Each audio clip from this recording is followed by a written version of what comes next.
Assalamualaikum warahmatullahi wabarakatuh. Oke teman-teman, di sini saya akan menjelaskan PowerPoint yang telah saya paparkan yang berjudul sosialisasi dan penyesuaian diri di sekolah. Oke, kita lanjut ke pembahasan yang pertama, yaitu pengertian mengenai penyesuaian diri dan sosialisasi. Menurut pandangan Kimball Young, sosialisasi ialah hubungan interaktif yang dengannya seseorang mempelajari keperluan-keperluan sosial dan kultural yang menjadikan seseorang sebagai anggota masyarakat. Adapun menurut arti sosiologis dan psikologis dari sosialisasi adalah secara sosiologis, sosialisasi berarti belajar untuk menyesuaikan diri dengan mores, Blockways, tradisi dan kecakapan kelompok. Adapun menurut psikologis, sosialisasi berarti mencakup kebiasaan-kebiasaan atau perangai-perangai, ide-ide, sikap, dan nilai. Sosialisasi adalah soal belajar. Dalam proses sosialisasi, individu belajar tingkah laku, kebiasaan, serta pola-pola kebudayaan lainnya, juga keterampilan-keterampilan sosial seperti berbahasa, bergaul, berpakaian, cara makan, dan sebagainya. Sosialisasi ini identik dengan makna penyesuaian diri atau adjustment. Menurut Horton dan Hahn, memberi batasan sosialisasi sebagai suatu proses dengan mana seseorang menghayati atau mendarah daging norma-norma kelompok di mana ia hidup sehingga timbullah diri yang unik. Sedangkan menurut Zanden, mendefinisikan bahwa sosialisasi sebagai suatu proses interaksi sosial dengan mana orang memperoleh pengetahuan, sikap, nilai, dan perilaku esensial untuk keikutsertaan dalam berpartisipasi efektif dalam masyarakat.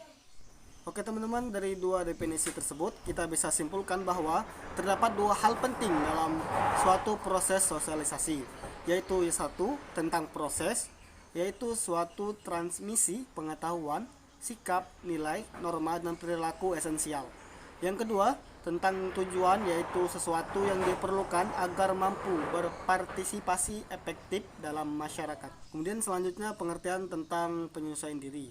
Penyesuaian diri adalah usaha manusia untuk mencapai harmoni pada diri sendiri dan pada lingkungannya, sehingga permusuhan, kemarahan, depresi, dan emosi negatif lain sebagai respon pribadi yang tidak sesuai dan kurang efisien bisa dikikis. Yang selanjutnya, dalam pengertian yang lain dinyatakan bahwa penyesuaian diri dapat didefinisikan sebagai suatu proses yang mencakup respon-respon mental dan perilaku yang diperjuangkan individu agar dapat berhasil menghadapi kebutuhan-kebutuhan internal, ketegangan, frustasi, konflik, serta untuk menghasilkan kualitas keselarasan antara tuntutan dalam diri individu dengan tuntutan dunia luar atau lingkungan tempat individu berada. Berdasarkan definisi tersebut, kita bisa simpulkan bahwa penyesuaian diri adalah proses mengubah diri sesuai dengan norma atau tuntutan lingkungan di mana dia hidup agar dapat berhasil menghadapi kebutuhan-kebutuhan internal, ketegangan, frustasi, dan konflik sehingga tercapainya keharmonisan pada diri sendiri serta lingkungannya dan akhirnya dapat diterima dari kelompok dan masyarakat. Kemudian pembahasan yang selanjutnya yaitu proses sosialisasi dan penyesuaian diri. Yang pertama, proses sosialisasi. Sosialisasi terjadi melalui conditioning oleh lingkungan yang menyebabkan individu mempelajari pola kebudayaan yang fundamental seperti berbahasa, cara berjalan, duduk, makan, apa yang dimakan, berkelakuan sopan, mengembangkan sikap yang dianut dalam masyarakat seperti sikap terhadap agama, seks, orang yang lebih tua, pekerjaan, rekreasi, dan segala sesuatu yang perlu bagi warga masyarakat yang baik. Belajar norma-norma kebudayaan pada mulanya banyak terjadi di rumah dan sekitar, kemudian di sekolah, bioskop, televisi, dan lingkungan lain. Selanjutnya, proses sosialisasi ini tidak selalu berjalan dengan lancar karena ada beberapa kesulitan, yakni sebagai berikut.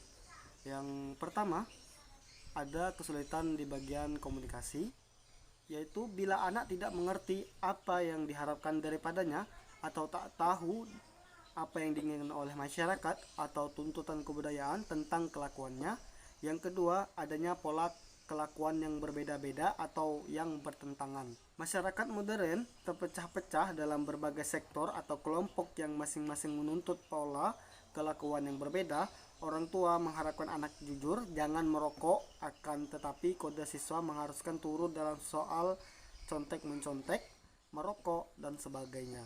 Jika tidak, maka ia akan dikucilkan dari kelompoknya. Yang ketiga, kesulitan lain yang dia hadapi dalam proses sosialisasi ialah perubahan-perubahan yang terjadi dalam masyarakat sebagai akibat modernisasi, industrialisasi, dan urbanisasi. Beberapa jenis sosialisasi yang kita pahami dari berbagai sisi yaitu sebagai berikut.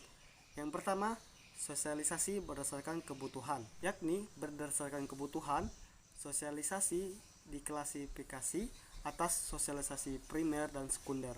Adapun yang kedua, sosialisasi berdasarkan cara yang dipakai, yakni Kamanto Sunarto menerangkan sosialisasi berdasarkan cara yang digunakan dapat berlangsung dalam dua bentuk. Pertama, sosialisasi represif, yaitu sosialisasi yang menekankan pada kepatuhan anak dan penghukuman terhadap perilaku yang keliru. Yang kedua, sosialisasi partisipasif, yaitu sosialisasi yang menekankan pada otonomi anak dan memberikan imbalan terhadap perilaku anak yang baik. Adapun yang ketiga, sosialisasi berdasarkan keberadaan perencanaan, yakni sosialisasi ini dapat mengambil bentuk sosialisasi berdasarkan perencanaan dan tanpa perencanaan. Sosialisasi berdasarkan perencanaan yaitu sosialisasi dilakukan atas dasar rencana yang berkelanjutan dan sistematis. Adapun sosialisasi tanpa rencana yaitu sosialisasi yang terjadi secara spontan dan tanpa adanya perencanaan terlebih dahulu. Yang kedua, proses penyesuaian diri. Proses penyesuaian diri dapat dipandang dari dua sudut, yaitu yang pertama kualitas atau efisiennya, yang kedua proses berlangsungnya. Kita bahas yang pertama, kualitas atau efisiensinya, yakni apabila proses penyesuaian diri ditinjau dari sudut kualitas atau efisiensinya, berarti kita menilai proses penyesuaian diri yang berhasil dan yang gagal, yang efisien dan yang tidak efisien. Selanjutnya, proses berlangsungnya. Apabila proses penyesuaian diri ditinjau dari sudut prosesnya, maka ia dipandang adalah berlangsungnya penyesuaian diri itu. Selanjutnya, sosialisasi dan penyesuaian diri lingkungan sekolah. Sekolah memegang peran yang penting dalam proses sosialisasi anak, walaupun sekolah merupakan hanya salah satu lembaga yang bertanggung jawab atas pendidikan anak. Anak mengalami perubahan dalam kelakuan sosial setelah ia masuk ke sekolah.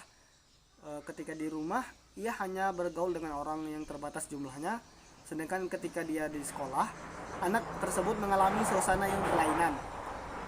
Ia bukan lagi anak istimewa yang diberi perhatian khusus oleh ibu guru, melainkan hanya salah seorang di antara puluhan murid lainnya di dalam kelas.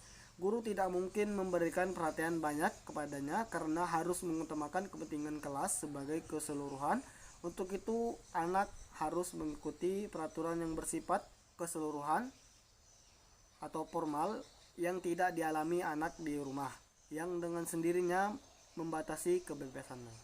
Selanjutnya, untuk mengetahui hingga manakah pada pendidikan sosial di sekolah dilakukan, kita perlu mempelajari hal-hal sebagai berikut. Yang pertama, nilai-nilai yang dianut di sekolah. Yang kedua, pengaruh iklim sosial terhadap sosialisasi anak.